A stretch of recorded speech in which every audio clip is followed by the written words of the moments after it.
సురవరం సుధాకర్ రెడ్డి గారు ఆయన మరణం తీవ్ర దిగ్భ్రాంతికి గురిచేసింది. ఎందుకంటే ఆయన చనిపోయిన తరువాత కమ్యూనిస్టులు కానీ ప్రజాస్వామ్యవాదులు కానీ దీని మీద తీవ్ర దిగ్భ్రాంతిని వ్యక్తం చేశారు.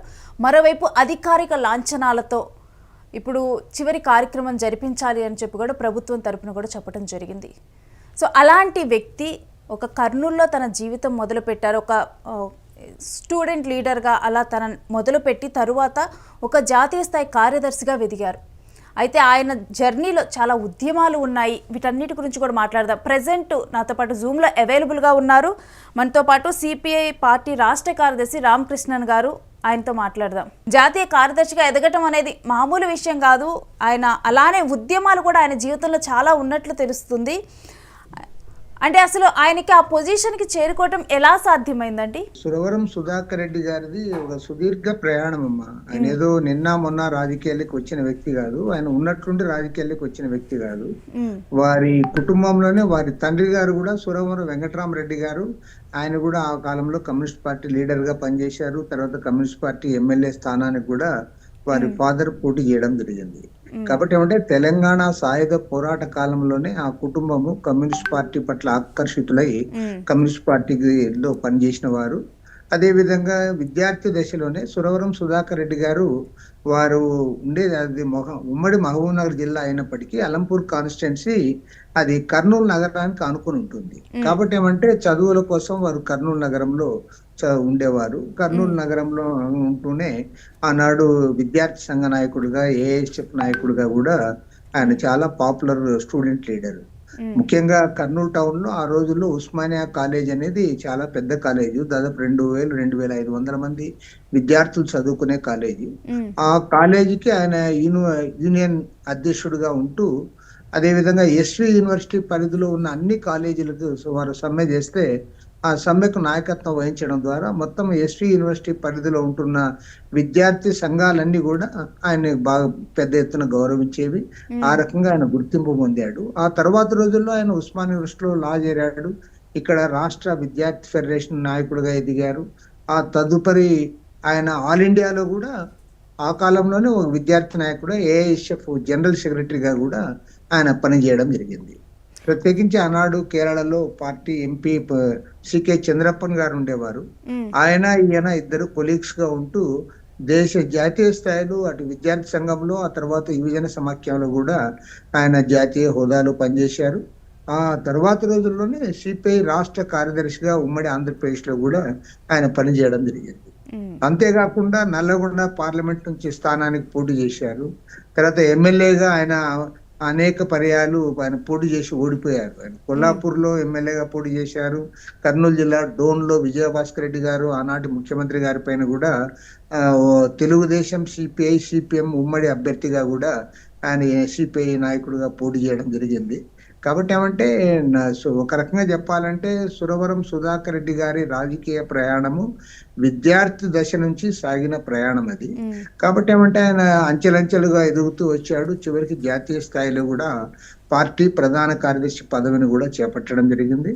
పార్టీ ప్రధాన కార్యదర్శిగా ఉంటూ అన్ని రాష్ట్రాల్లో ఉంటున్న కమ్యూనిస్ట్ నేతల యొక్క గౌరవాన్ని పొందడమే కాకుండా ఇతర రాజకీయ పార్టీలు కూడా ఆయన గౌరవించే స్థాయి తీసుకుని వచ్చాడు ఆయన.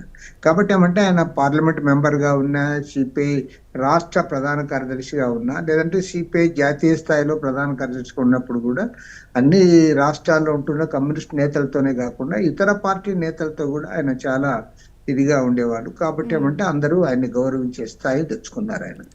అంటే మనం జనరల్గా చూసినప్పుడు ఇప్పుడు బెంగాల్ ప్రాంతం నుంచి కానీ ఢిల్లీ ఇలాంటి ప్రాంతాల నుంచి కూడా ఇప్పుడు జాతీయ కార్యదర్శులు అయ్యే హోదాకి ఎక్కువగా ఎదగటం చూస్తాం. అలాంటిది తెలుగు స్టేట్స్ నుంచి ఇప్పుడు కర్నూలు నుంచి తన రాజకీయ జీవితం మొదలుపెట్టి ఒక స్టూడెంట్ లీడర్గా ఆ ఎత్తుకి ఎదిగారంటే అంటే ఆయన జీవితంలో ఏ అంశాలు ఎక్కువగా కూడా ఇప్పుడు జాతీయ కార్యదర్శి అవ్వటానికి దోహదపడ్డాయి అని చూడొచ్చు? ఆయన నిస్వార్థ ప్రజాసేవకుడిగా రాజకీయాల్లో కొనసాగాడు, నంబర్ 1. నంబర్ 2 ఏమంటే ఆయన పైకి సౌమ్యుడిగా కనపడినప్పటికీ తాను అనుకున్న ఐడియాలజీ విషయంలో మాత్రం చాలా ఖచ్చితమైన వైఖరితో ఉండేవారు. అందుకోసం ఏమంటే ఆయన కమ్యూనిస్ట్ పార్టీలో అనేక మంది నాయకుల కంటే కూడా ఒక చిత్తశుద్ధితో పనిచేసే నాయకుడిగా ఉండడం ఒకటి. రెండోది ఆయన ఒక పెద్ద ఆరేటర్. ఆయన అటు తెలుగులో గాని లేదా ఇంగ్లీష్ లో గాని అనర్గళంగా మాట్లాడగలిగిన వాడు. కాబట్టి అది కూడా ఆయనకు చాలా బాగా ఉపయోగపడింది. అంతేకాకుండా కొత్త చట్టాలు ఏ వచ్చినా సరే ఆయనకున్న రాజకీయ పరిజ్ఞానంతో పాటు ఆయన లా స్టూడెంట్ గా కూడా ఇది చేశారు కాబట్టి ఆయన చట్టాన్ని తొందరగా ఆకలింపు చేసుకోగలిగేవాడు. తర్వాత కమ్యూనిస్టులతోనే కాకుండా ఇతర రాజకీయ పార్టీల నాయకులతో కూడా ఆయన ఏదైనా ఒక డిబేట్ ఉన్నా కూడా అది పొలిటికల్ డిబేట్ గా చూసేవాడు తప్ప మరొకటి రకంగా కాదు. అణగారిన వర్గాల కోసం ఆయన నిరంతరం కృషి చేయడమే కాకుండా అది మొక్కవోని దీక్షతో వర్గ దృక్పథంతో ఆ వర్గాల ప్రజల తరఫున నిలబడ్డాడు కాబట్టి ఆయన ఆ స్థాయికి చేరుకోగలిగాడు. తర్వాత వారి కుటుంబంలో కూడా వారి శ్రీమతి విజయలక్ష్మి గారు కూడా ఆమె కూడా ఏఐటీసీ లీడర్ గా ఆమె తన వంతు కార్యక్రమాలు నిర్వహిస్తూ ఆమె అండదండలుగా నిలబడింది. వాళ్ళ కుటుంబ సభ్యులు యావత్తు కూడా ఆయనకు అండగా నిలబడ్డారు. పార్టీలో కూడా దాదాపు అన్ని ప్రాంతాలకు చెందిన వాళ్ళు సుధాకర్ రెడ్డి గారిని గౌరవించడమే కాకుండా సుధాకర్ రెడ్డి గారు అంటే వారు అందరు కూడా సహకరించే ఒక వాతావరణం ఉండేది కాబట్టి ఆయన ఆ స్థాయికి చేరుకోవడం జరిగింది. అంటే ఆయన అనర్గళంగా మాట్లాడే వాళ్ళు అన్నారు. ఇప్పుడు ఆయన పెదనాన్న చూసినా కానీ ఆయన పెదనాన్న కూడా పాత్రికేయులు, ఇప్పుడు వెంకట్రామరెడ్డి గారు ఆయన కూడా పాత్రికేయులు, చరిత్రకారులు. అక్కడి నుంచి ఆయనకు అది అవలంబ వచ్చింది అనుకోవచ్చా? సురవరం ప్రతాప్ రెడ్డి గారికి సురవరం ప్రతాప్ రెడ్డి గారు వీరి పెదనాన్న ఒక రకంగా చెప్పాలంటే తెలంగాణ వైతాళికుడు. ఆయన ఒక గోల్కొండ పత్రిక నడపడమే కాకుండా తెలంగాణ ప్రాంతంలో రాజకీయ చైతన్యాన్ని కల్పించడంలో ఎనలేని కృషి చేసిన వ్యక్తి. తెలంగాణ ప్రాంతంలో అన్ని వర్గాల మేధావులు కూడా ఆయన్ని గౌరవిస్తారు. ఆ తర్వాత రోజుల్లో సుధాకర్ రెడ్డి గారు ఆయన ఎదుగుతూ వచ్చాడు. మరి విద్యార్థి దశ నుండి తనను తాను ఆయన మలుచుకుంటూ ఆయన పైకి వచ్చాడు. విద్యార్థి నాయకుడుగా, యువజన నాయకుడిగా, ఆ తర్వాత రోజుల్లో రాష్ట్ర కమ్యూనిస్ట్ పార్టీ నాయకుడిగా కూడా ఉమ్మడి ఆంధ్రప్రదేశ్ రాష్ట్రంలో ఆయన దాదాపు అన్ని జిల్లాల్లో కూడా పర్యటించాడు. ఆనాడు 23 జిల్లాలు ఉంటే 23 జిల్లాల్లో కూడా ఆయన పర్యటించి అన్ని కార్యక్రమాల్లో కూడా పాల్గొనేవారు.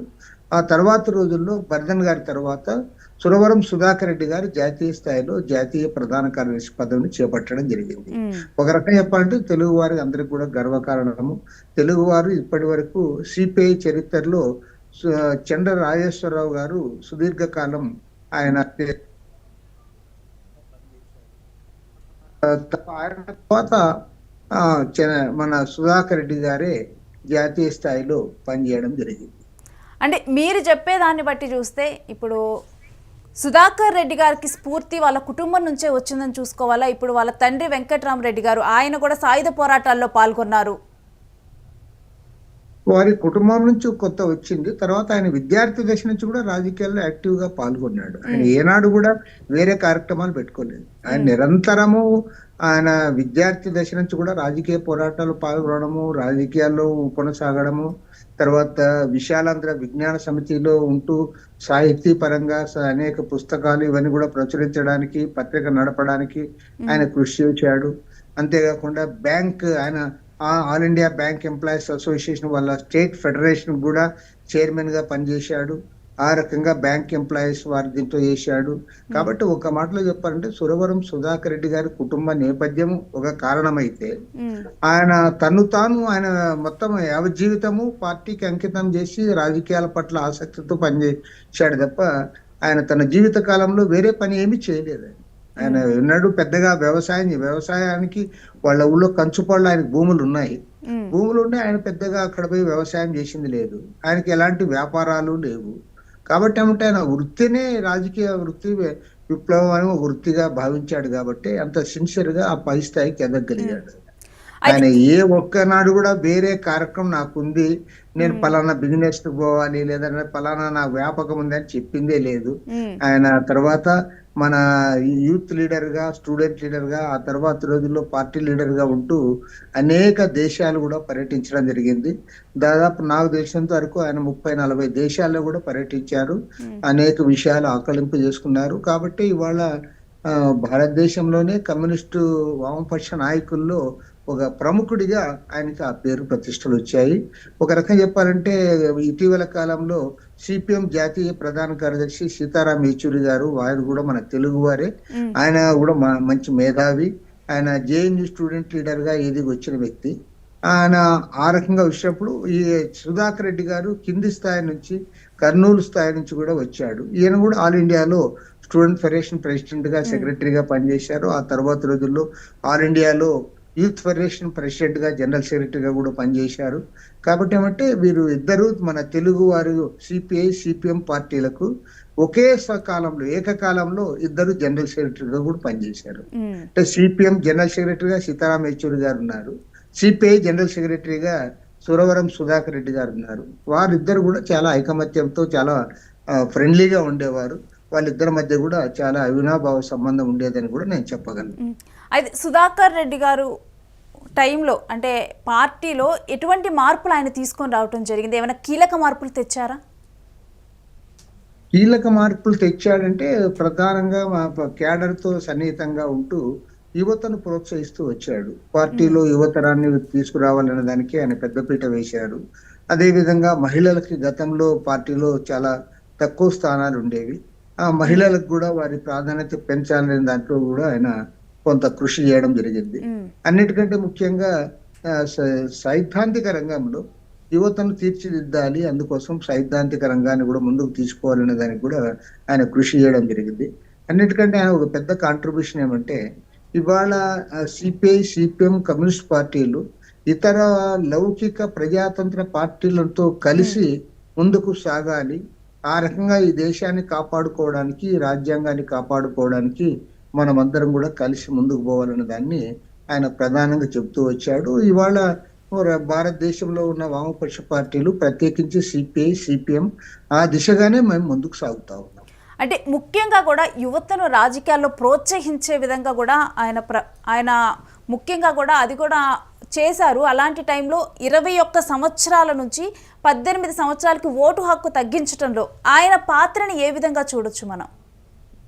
ముఖ్యంగా వీళ్ళు యూత్ లీడర్స్ గా ఉన్నప్పుడు సురవరం సుధాకర్ రెడ్డి గారు, సికే చంద్రప్పన్ గారు వారిద్దరూ ఆనాడు ప్రెసిడెంట్ సెక్రటరీగా ఉన్నారు. వాళ్ళు ఈ అంశాన్ని ముందుకు తెచ్చి పార్లమెంట్ లో కూడా డిస్కషన్ పెట్టించారు. దేశవ్యాప్తంగా కూడా దీనిపైన చర్చలు చేయించారు, సెమినార్లు నిర్వహించారు. యువతలో ఒక పెద్ద ఎత్తున ఆ ప్రచారాన్ని కూడా ముందుకు తీసుకుపోయారు. కాబట్టి అంటే విద్యార్థులను యువకులను సమీకరించడంలో ఈ ఓటు హక్కును 18 ఏళ్లకు తీసుకురావాలని దాన్ని ప్రభుత్వాన్ని ఒప్పించడంలో ఇతర విద్యార్థి యువజన సంఘాలను కూడా కలుపుకొని వారు ముందుకు సాగారు కాబట్టి సక్సెస్ కాగలిగారు. అంటే ఇప్పుడు ఉద్యమాలను చూస్తే కూడా ఆయన ఇప్పుడు సుధాకర్ రెడ్డి గారి జీవితంలో కీలకమైన ఉద్యమంగా మనం ఏం చెప్పుకోవచ్చు? ఆయన జీవితాన్ని యావత్ జీవితము ఉద్యమాలు జరిగిన ప్రతి సందర్భంలో కూడా ఆయన ఉద్యమాల్లో పాల్గొన్నాడు. కానీ ముఖ్యంగా కొన్ని ఉద్యమాలకు మీడియా పబ్లిసిటీ ఎక్కువ వస్తుంటుంది. కొన్ని ఉద్యమాలు నిరంతరంగా సాగినప్పుడు దాని గురించి చర్చ కూడా ఎక్కువ సాగుతుంది. దానికి ప్రధానంగా విద్యుత్ ఉద్యమం సమయంలో ఆయన పార్టీ రాష్ట్ర ప్రధాన కార్యదర్శిగా ఉన్నాడు కాబట్టి రాష్ట్ర కార్యదర్శిగా ఉన్న సురవరం సుధాకర్ రెడ్డి గారు ఆ ఉద్యమంలో కీలక పాత్ర పోషించారు. ఆ బషీర్బాగ్ కాల్పులు జరిగినప్పుడు కూడా ఆయన ఫ్రంట్స్ లో ఉన్నాడు. ఆయన పైన కూడా ఆ రోజు అరెస్ట్ చేసి ఆయన కేసులో పెట్టడం జరిగింది. ఆ సందర్భంలో అది చాలా పెద్ద ఎత్తున చర్చనీయాంశమైంది. రాష్ట్ర వ్యాప్తంగానూ కాకుండా దేశవ్యాప్తంగా కూడా చర్చ కావడానికి ప్రధానమైన కారణం ఏమంటే పోలీస్ కాల్పుల్లో 3 అమరవీరులు కావడం. ఆ సందర్భంలో సుధాకర్ రెడ్డి గారిని నంబర్ 1 ముద్దాయిగా పెట్టి వాళ్ళు కేసు పెట్టి దేశద్రోహ చట్టం కింద కూడా ఇది చేయడం అనేది దాంతో అది పెద్ద చర్చనీయాంశమైంది. కానీ సురవరం సుధాకర్ రెడ్డి గారు లెక్కకు లేనన్ని ఉద్యమాల్లో పాల్గొన్నాడు, భూ పోరాటాల్లో పాల్గొన్నాడు. తర్వాత విద్యార్థి సంఘ లీడర్ గా ఉన్నప్పుడు మరి వెంకటేశ్వర లో 60 రోజుల పాటు సుదీర్ఘ సమ్మె జరిగింది. ఆ పోరాటానికి నాయకత్వం వహించాడు. అంతేకాకుండా విశాఖ ఉక్కు ఆంధ్రుల హక్కు పేరుతో జరిగిన ఉద్యమంలో కూడా ఆయన హైదరాబాద్ నగరంలో కీలక పాత్ర పోషించాడు. కాబట్టి ఏమంటే ఆయన యావత్ జీవితము పార్టీకి అంకితం చేసిన వ్యక్తి. పార్టీ పిలుపుల్లో భాగంగా అన్ని పోరాటాల్లో కూడా ఆయన పాల్గొంటూ వచ్చారు. ఎక్కడ ఏ సమస్య ఉన్నా మా సొంత గ్రామంలో కూడా కర్నూలు జిల్లా మలగోలి గ్రామంలో భూస్వాములకు సంబంధించిన 1500 ఎకరాల భూములు సాగు చేయాలని భూ పోరాటం నిర్వహిస్తే ఆనాడు సుధాకర్ రెడ్డి గారు వచ్చి ఆయన అందులో అరెస్ట్ కావడం జరిగింది. కాబట్టి ఏమంటే అనేక పోరాటాల్లో ఆయన పాల్గొన్నాడు. కానీ మీరు అన్నట్లుగా మీడియా దృష్టికి ప్రపంచ దృష్టికి పెద్దగా ఫోకస్ అయిన ప్రోగ్రామ్ అయితే అది ఖచ్చితంగా విద్యుత్ పోరాటం అని చెప్పక తప్పదు. అదే విధంగా జాతీయ ప్రధాన కార్యదర్శిగా ఉన్న కాలంలో కూడా ఢిల్లీలో జరిగిన అఖిలపక్ష ఉద్యమాల్లో కూడా ఆయన కీలక పాత్ర పోషించాడు. అండ్ నల్గొండ నుంచి కూడా 2 సార్లు ఆయన పార్లమెంటేరియన్గా ఎన్నికయ్యారు. పార్లమెంటులో ఆయన ముఖ్యంగా కూడా ఎటువంటి సమస్యల గురించి ఎక్కువగా చర్చించేవాళ్ళు, ఎటువంటి అంశాలు? ఈ సమస్యలు లేవనెత్తడంలో ఆయనకున్న అపారమైన అనుభవం అనేది ఆయనకు బాగా తోడ్పడింది. తర్వాత ఇంకొకటి కూడా చెప్పాల్సింది ఏమంటే, ఆనాడు ఒక బెస్ట్ పార్లమెంటేరియన్ గా, చాలా యాక్టివ్ పార్లమెంటేరియన్ గా ఉన్న గురుదాస్ గుప్తా గారు, ఈయన ఇద్దరు కొలీగ్స్. వీరు యువజన సంఘాల కాలం నుంచి కూడా వారిద్దరు కొలీగ్స్ కాబట్టి ప్రతి ఇష్యూలో కూడా ఈయన కలిసి మాట్లాడుకొని చేసేవాళ్ళు.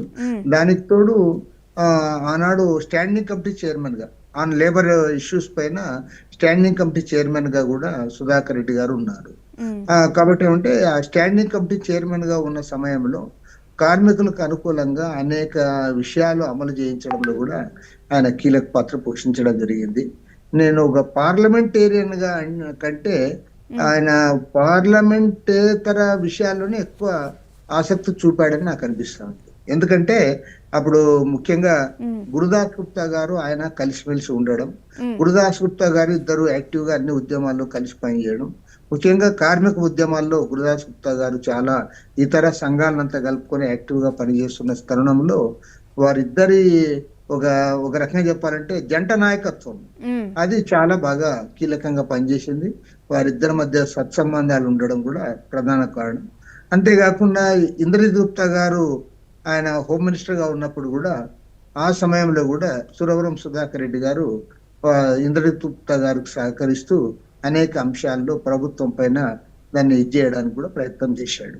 ప్రత్యేకించి ఇంద్రజిత్ గుప్తా గారి ఆధ్వర్యంలో ఆనాడు ఎన్నికల సంస్కరణకు సంబంధించి ఏదైతే వారు తయారు చేశారో దాన్ని రూపొందించడంలో కూడా సుధాకర్ రెడ్డి గారు కీలక పాత్ర పోషించారు.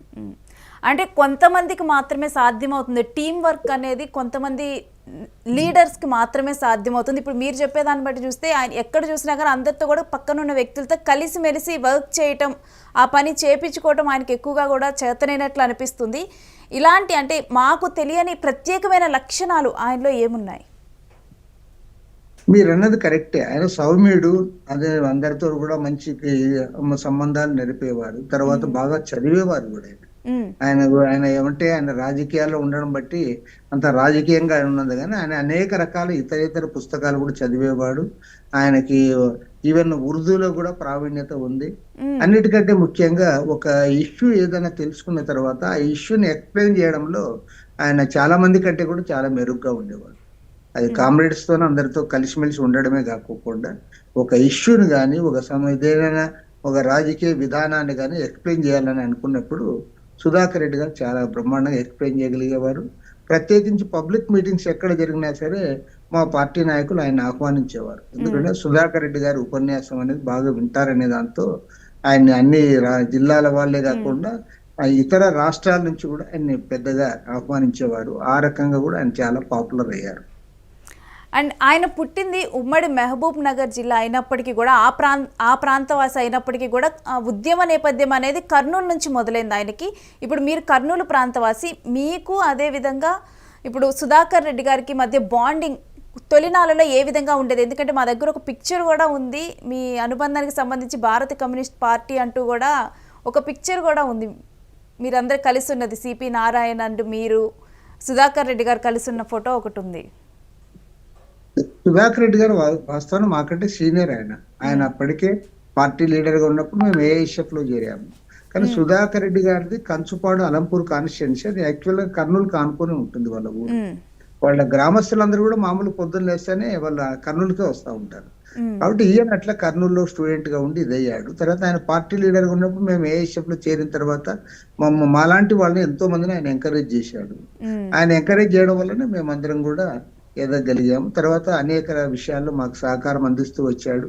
ఆయన స్టేట్ పార్టీ సెక్రటరీగా ఉన్నప్పుడు ఆ తర్వాత రోజుల్లో కూడా మేము పై స్థాయిలో రావడానికి అనేక మంది, నన్నే కాకుండా ఆనాడు విద్యార్థి నాయకులుగా ఉన్న వారిని, స్టూడెంట్ యూత్ లీడర్స్ గా ఉన్న వాళ్ళందరూ కూడా ఎంకరేజ్ చేస్తూ వచ్చాడు. కాబట్టి ఇవాళ భారతదేశ వ్యాప్తంగా యూత్ లీడర్స్, స్టూడెంట్ లీడర్స్, మా పార్టీలో ఎదిగిన వాళ్ళందరూ కూడా సహజంగానే సుధాకర్ రెడ్డి గారిని గుర్తుంచుకుంటారు, ఆయన్ని స్మరించుకుంటారు. ప్రత్యేకించి వాళ్ళ మహిళా సమాఖ్యకు సంబంధించి కూడా వారికి పార్టీలో వారికి ఇంకా ప్రాధాన్యత పెంచాలని చెప్పి గట్టిగా వాదించి అందరిని ఒప్పించిన వ్యక్తి కూడా సుధాకర్ రెడ్డి గారు. ఆ రకంగా కూడా ఆయన ఎనలేని సేవలు చేశాడని చెప్పి చెప్పాలి. మా ఇద్దరు బాండింగ్ అంటే మాకు ఎప్పుడు కూడా నేను ఎమ్మెల్యేగా ఉన్నప్పుడు, ఆ తర్వాత ఆయన ఎంపీగా ఉన్నప్పుడు అన్ని సందర్భాల్లో కూడా మేము పరస్పరం పూర్తి స్థాయిలో సహకరించుకునే వాళ్ళము. ఆయన అన్ని విషయాల్లో కూడా మాకు గైడ్ చేసేవారు. అది నేను ఇటీవల కాలంలో కూడా ఆయన హెల్త్ బాగాలేదంటే నేను హాస్పిటల్కి వచ్చి ఇక్కడ ఆయన కలిసి వచ్చాను.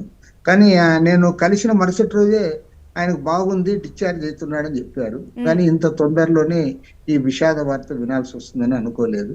ఏదేమైనా సరే మరి ఇవాళ ప్రకృతిలో సహజంగా మరణించక తప్పదు. ఆయన మరణించినా సరే ఆయన జ్ఞాపకాలు ఖచ్చితంగా ఉంటాయి. ఆయన చేసిన సేవలు ప్రజలు గుర్తుంచుకుంటారని చెప్పి కూడా నేను భావిస్తా ఉన్నాను. అవును, మీరు అన్నది మాత్రం నిజం. ఎందుకంటే ఒక ఉన్నత వ్యక్తిత్వం ఉన్న వ్యక్తులు మనం తక్కువ మందినే కలుస్తూ ఉంటాము. అలాంటి వారిలో ఆయన ఒకరు. 100%. నాట్ ఓన్లీ ఒక సిపిఐ వాళ్ళైనా కాదు, అది కాంగ్రెస్ పార్టీ అయినా లేదా ఏ తెలుగుదేశం పార్టీ అయినా టిఆర్ఎస్ పార్టీ అయినా అందరు కూడా ఆయన గౌరవిస్తారు. ఆ గౌరవాన్ని ఆయన నిలబెట్టుకున్నారు కూడా. అండ్ ఆయన ప్రాతినిధ్యం వహించిన ఇప్పుడు సొంత ప్లేస్ నల్గొండ నుంచి ప్రాతినిధ్యం వహించినప్పుడు ఆయన ఫ్లోరైడ్ సమస్య మీద పోరాడారా? ఖచ్చితంగా ఫ్లోరైడ్ సమస్య పైన ఆయన పాదయాత్రలు చేశాడు. తర్వాత కేంద్ర ప్రభుత్వం దృష్టికి తెచ్చారు. ప్రత్యేకించి నల్లగొండ పార్లమెంట్ సభ్యులుగా సురవరం సుధాకర్ రెడ్డి గారు, మిర్యాలగూడెం పార్లమెంట్ సభ్యులుగా జైపాల్ రెడ్డి గారు ఉన్నప్పుడు వారిద్దరి కృషి వల్లనే ఇవాళ విజయవాడ టు హైదరాబాద్ ఏదైతే హైవే ఉందో ఆ హైవే కూడా వాళ్ళు తీవ్రంగా కృషి చేశారు. కాబట్టి ఏమంటే వారిద్దరు కూడా ఒక రకంగా చెప్పాలంటే ఆయన కాంగ్రెస్ ఈయన సిపిఐ అయినప్పటికీ ఇద్దరు కూడా మహబూబ్ నగర్ జిల్లా నుంచి వచ్చిన వారే. కానీ వారిద్దరు మహబూబ్ నగర్ జిల్లా వాసులు అయ్యింది కూడా నల్లగొండ జిల్లాలో ఇద్దరు ఎంపీలుగా గెలిచారు. గెలిచిన తర్వాత వారిద్దరు కూడా చాలా సమైక్యంగా కృషి చేసి ఈ ఫ్లోరైడ్ వాటర్ విషయంలో కూడా వారు ప్రభుత్వం పైన, కేంద్ర ప్రభుత్వం పైన, రాష్ట్ర ప్రభుత్వం పైన పదే ఒత్తిడి తెచ్చి దాన్ని పోగొట్టడానికి ప్రయత్నం చేశారు. అదేవిధంగా వారు నిజంగా ఆ జిల్లాకు చేసిన మరో ముఖ్యమైనది ఏమంటే విజయవాడ టు హైదరాబాద్ హైవేని అంతకుముందు విపరీతమైనటువంటి ప్రతిరోజు కూడా యాక్సిడెంట్ జరిగేది. ఎవ్రీ డే యాక్సిడెంట్స్ జరిగేవి. కాబట్టి ఏమంటే ఆ రోడ్డుని ఈరోజు 6 లేన్గా మార్చడంలో కూడా వారి కృషి ఉందని చెప్పి చెప్పగలను. అండ్ ఉమ్మడి ఆంధ్రప్రదేశ్ నుంచి ఇప్పుడు మనం చూస్తే చంద్ర రాజేశ్వరరావు గారు, అదేవిధంగా సుధాకర్ రెడ్డి గారు, వీరిద్దరూ కూడా జనరల్ సెక్రటరీగా పనిచేశారు. ఇంకెవరైనా కానీ తెలుగు రాష్ట్రాల్లో ఆ స్థాయికి వెళ్ళే అవకాశం ఉందా? సిపిఎంలో సీతారాం యేచూరి గారు జనరల్ సెక్రటరీగా అయ్యారు కదా. సీతారాం యేచూరి గారు సిపిఎం జనరల్ సెక్రటరీగా ఉన్నారు. ఆయన కంటే ముందు పుచ్చలపల్లి సుందరయ్య గారు ఆయన కూడా ఆ కాలంలో ఉన్నారు. కాబట్టి ఏమంటే మన తెలుగు రాష్ట్రాల నుండి, తెలుగు ప్రాంతం నుంచి కమ్యూనిస్టు ఉద్యమంలో చాలా మంది నాయకులు పైకి ఎదిగారు, జాతీయ స్థాయిలో పనిచేశారు. అంటే కొంతమంది జనరల్ సెక్రటరీగా పనిచేశారు, కొంతమంది పోలిట్ బ్యూరో సభ్యులుగా పనిచేశారు, కొంతమంది నేషనల్ సెక్రటరియట్ మెంబర్స్ గా కూడా పనిచేశారు. కాబట్టి ఏమంటే అది జరిగింది, జరుగుతుంది కూడా, భవిష్యత్తులో కూడా జరుగుతుంది. Thank you. అండ్ సురవరం గారు ఫైనల్ గా ముగిచ్చేద్దాము. సురవరం గారు లేని లోటు అటు సిపిఐలో కానీ ఇటు కమ్యూనిస్టులో కానీ ఏ విధంగా ఉండనుంది? ఖచ్చితంగా ఉంటుంది. కొద్ది రోజుల పాటు ఆయన లేని లోటు కనపడుతుంది. కానీ ఆయన ఇటీవల కాలంలో ఆరోగ్య కారణాల రీత్యా పెద్దగా యాక్టివ్ గా లేడు. లేకపోయినా సరే ఇటీవల నల్గొండలో జరిగిన మీటింగ్ హాజరయ్యారు. మరి ఆయనకున్న ఆరోగ్యాన్ని దృష్టిలో ఉంచుకొని మేము అప్పుడప్పుడు పోయి నాయకులుగా ఆయనతో కలిసేవాళ్ళము తప్ప ఆయన బహిరంగంగా కార్యకలాపాలు పాల్గొనేవారు కాదు. ఏదేమైనా సరే సలహాలు, సూచనలు మేము ఎప్పుడు అయినా కలిసి అడిగినా ఆయన మాకు మంచి సలహాలు, సూచనలు ఇచ్చేవారు. ఆయన లేని లోటు ఖచ్చితంగా ఉంటుంది. కానీ వాటిని అధిగమిస్తామనే విశ్వాసంతో మేము ముందుకు సాగుతాం. రైట్. థ్యాంక్ యూ రామకృష్ణ గారు, మీ బిజీ టైంలో మాకు కొంచెం టైం తీసుకొని దీని మీద స్పందించినందుకు. ఓకే అమ్మా, థ్యాంక్ యూ అమ్మా. సో మనం చూసాం కదా, ఇటు సిపిఐ రాష్ట్ర కార్యదర్శి రామకృష్ణ గారు తనకు ఇటు జాతీయ కార్యదర్శితో ఉన్నటువంటి సురవరం సుధాకర్ రెడ్డి గారితో ఉన్నటువంటి అనుబంధాన్ని ఆయన పంచుకోవటం జరిగింది. వారిద్దరి మధ్య ఎటువంటి బాండింగ్ ఉండేది అది కూడా తెలియజేశారు. మరోవైపు పార్టీకి ఆయన చేసిన సేవలు ఉద్యమాల్లో మనం కనుక చూసుకుంటే, ఈ విశ్లేషణలో కనుక చూసుకుంటే ఉద్యమాలు ఏవైతే పెద్ద పెద్ద ఉద్యమాలు జరిగాయి వాటన్నిటిలో కూడా ఇక్కడ మనకి సురవరం సుధాకర్ రెడ్డి గారి పాత్ర అనేది కనిపిస్తుంది. ఆయన చాలా కీలక మార్పులు తెచ్చారు. ప్రతి ఉద్యమంలో కూడా ఆయన చాలా కీలకంగా వ్యవహరించారు. కేవలం తెర మీదకు వచ్చింది కొన్ని ఉద్యమాలు మాత్రమే. తెర వెనక ఆయన ఉండి, అంటే ఆ ఉద్యమాల్లో ఆయన ఉన్నప్పటికీ కూడా మీడియా కవరేజ్ రాలేదు. అయినప్పటికీ కూడా ఆయన ఆ ఉద్యమాల్లో చాలా కీలకంగా ఆయన వ్యవహరించారు అని చెప్పారు. మరొకవైపు యువతని రాజకీయాల్లో ప్రోత్సహించడంలో తనదైన పాత్రను పోషించారు. ఈవెన్ ఓటు హక్కు 21 సంవత్సరాల నుంచి 18 సంవత్సరాలకు కూడా వచ్చింది అంటే అది ఈయన చలవే అని, సుధాకర్ రెడ్డి గారు చలవే అన్నట్లుగా కూడా చెప్పారు. సో మనం గనక చూస్తే ఒక గొప్ప పొలిటీషియన్ని, ఒక గొప్ప లీడర్ని కోల్పోయాము. ప్రభుత్వం అధికారిక లాంఛనాలతో కూడా ఆయన అంత్యక్రియలు నిర్వహించాలని అయితే ఇప్పుడు ఆర్డర్స్ అయితే పాస్ చేసింది.